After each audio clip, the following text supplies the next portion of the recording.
I'm happy to introduce for you our second edition of the Highlander News. Prior to watching our fantastic students highlight news around school, the Fort Thomas District, and the community, I'd like to remind you of a few quick items of possible interest. We're now officially in the second half of the first quarter.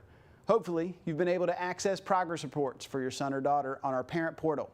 If you do not get access to Infinite Campus, please contact Janine Sharp in our guidance office at 815-2606. Please remember to remain eligible for clubs, athletics, and dances. Students must be passing at least 5 of their 6 courses. On October 3rd at 7 p.m., there will be a voluntary meeting for parents of all junior students. At this meeting, recent practice ACT scores will be returned and planning for college admission testing will be discussed. Our homecoming dance will take place October 5th at Northern Kentucky University.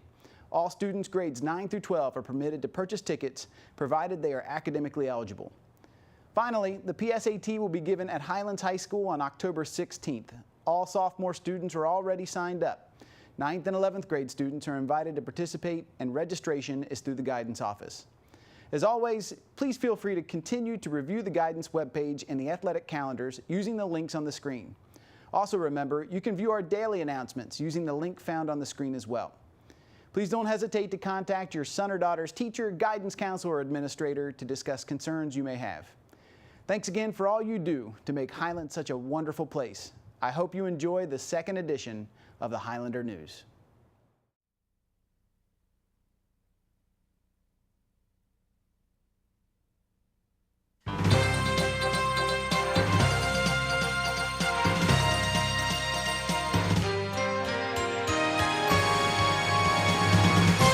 Good afternoon, Highlands. I'm Michael Ayers. And I'm Mackenzie Goyer. We're back with the second edition of the Highlander News for the 2013-2014 school year. This Saturday at Tower Park and throughout Fort Thomas will be the annual Fort Thomas Merchants and Music Festival. It will kick off with the Highlands High School Symphonia at 2 p.m. Most, if not all, of the students here at Highlands have attended one of the many Friday night home football games, and the common celebration spot for all the fans and players is Dixie Chili. Madison has more. Well, obviously, I'm heading to Dixie Chili. Dixie Chili! We're going to Dixie Chili! Dixie. I'm going to Dixie. Students have been going to Dixie Chili after Friday night football games for quite some time now. But what is it about Dixie that makes this tradition last? We got a chance to talk to a few people about it. There was no other chili parlor probably I know for sure. There was no other chili parlors 85 years ago. So whenever Highlands started coming here, we were the chili. 80 years ago when I was in high school, we used to go to Dixie Chili all the time. I remember a waitress named Zula who used to wait on us while we were there. Shannon, do you like when the students come in after the football games? Yeah. Besides the mess. They do cause a mess sometimes, but it's worth it. It's hands down the greatest chili in the area. It's a great place to go and hang out. It's just a good atmosphere all around. Well, we after the game, we go and talk to all our friends about the game, and we just have a good time. Have fun. I think it's awesome that, we have a tradition where people like going to the same place, and, if you go down there, you're going to find some of our students. So, I don't know. I just think it's an awesome little place to go get something to eat after a game. And it's amazing how they stand in line and wait for food, and they're all very polite to each other, and they talk and they gab, but they just wait in line, until they can order. It's just been a great fun place to go for years. What do you get if you go to Dixie? 3-way, 1 cheese coney, no onions and mustard, complimentary water in the little cup. Thank you. Dixie has been a great place for students to gather after games, and we hope for this tradition to continue. Thanks, Madison. The Dixie Chili tradition will carry on with all the wins our football team will continue to bring home. This Friday, September 27th, is the ACT registration deadline for the October 26th ACT, which will be hosted at Highlands. We the People of Highlands High School may not know that there are 2 We the People classes this year due to the high enrollment from the seniors. Sam and Olivia took a visit to each class to investigate the competition. Sam and Olivia, take it away.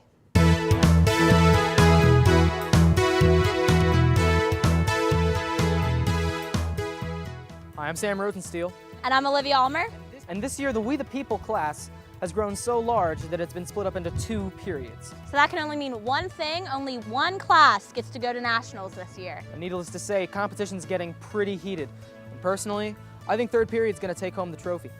Okay, Sam obviously hasn't done his research and doesn't know what he's talking about. Fourth period has articulate people, intelligent people, and I think they're going to take it all the way. We the People is a government class for senior. There's a competition aspect of it where they participate in mock congressional hearings.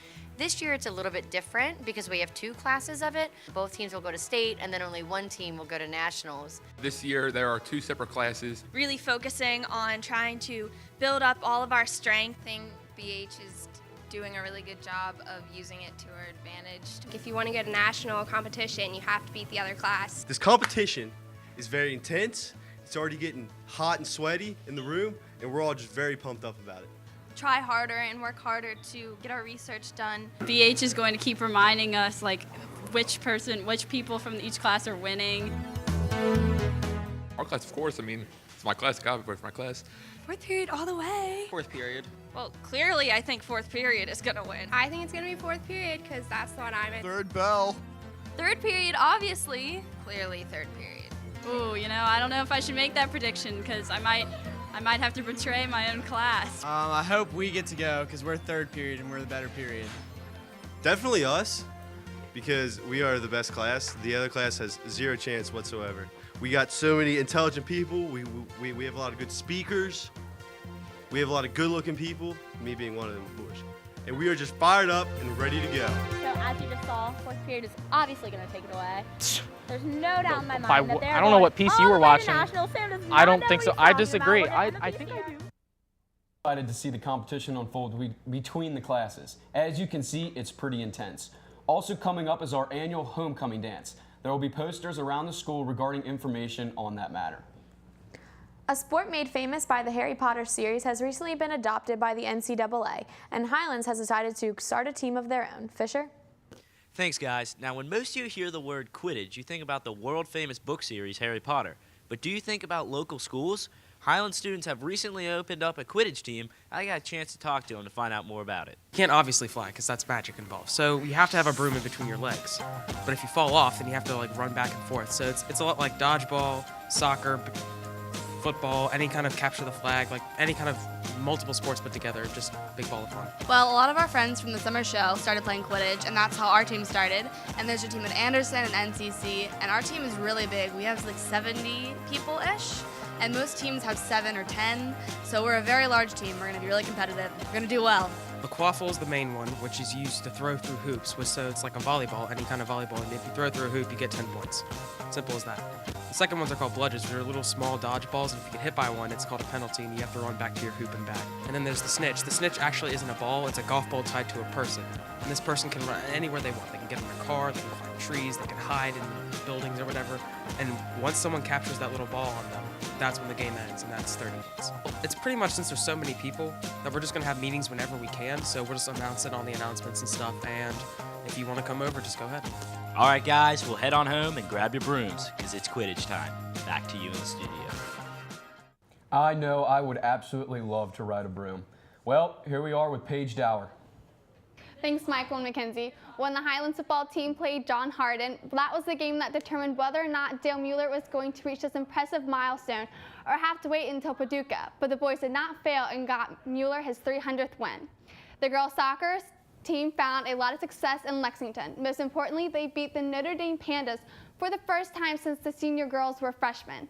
So hopefully after this Lexington Catholic Cup, their season is going nothing but up. The boys soccer team played this past Saturday with some amazing goals scored, and they remained aggressive throughout the whole game, which allowed the boys to pull a 4-1 win against St. Francis of Louisville. The girls and boys cross-country team dominated AJ Jolly last Tuesday, and both individual teams won, and together they won the entire meet. Then this past Saturday at Valkyrie, 90 teams competed for the boys and 89 teams competed for the girls, with a maximum amount of runners being 10 for each team. So if you can't do the math in your head, ask one of the math teachers. Boys golf is standing at 11-2 with Parker Harris, Jackson Bardo, and Andy Butin leading the way. And today they have conference at Hickory Sticks. Then next Monday is regionals, which could be very exciting since they have a good chance of making it to state this year. Along with boys golf, girls are also at this conference match today, and the only high school girls are Laura Fernandez and Alexis Banache. And I don't doubt that they'll be coming back with some good news. Also, Colin Dean got a chance to catch up with a couple of volleyball players to talk about how their season is going. Colin? Thanks, Paige. The volleyball team's record is not exactly where they want it to be, but it's all right. It's only the regular season, and that is all about building your weaknesses into strengths and team chemistry.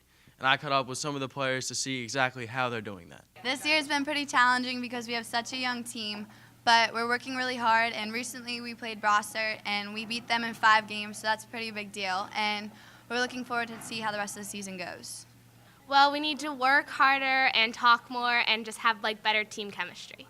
Well, our record doesn't really match how we play. We're a very good team, but we're also young. So the games during the season are more of a practice because the games that matter are districts. And we're working towards it, and we're going to be pretty good. Good luck to the volleyball team in the rest of their season. I hope they set themselves up to spike other teams in the postseason. Back to you in the studio. All right, and that's it for sports. Michael and Mackenzie. That's all for the second edition of the Highlander News. We'll see you guys next time.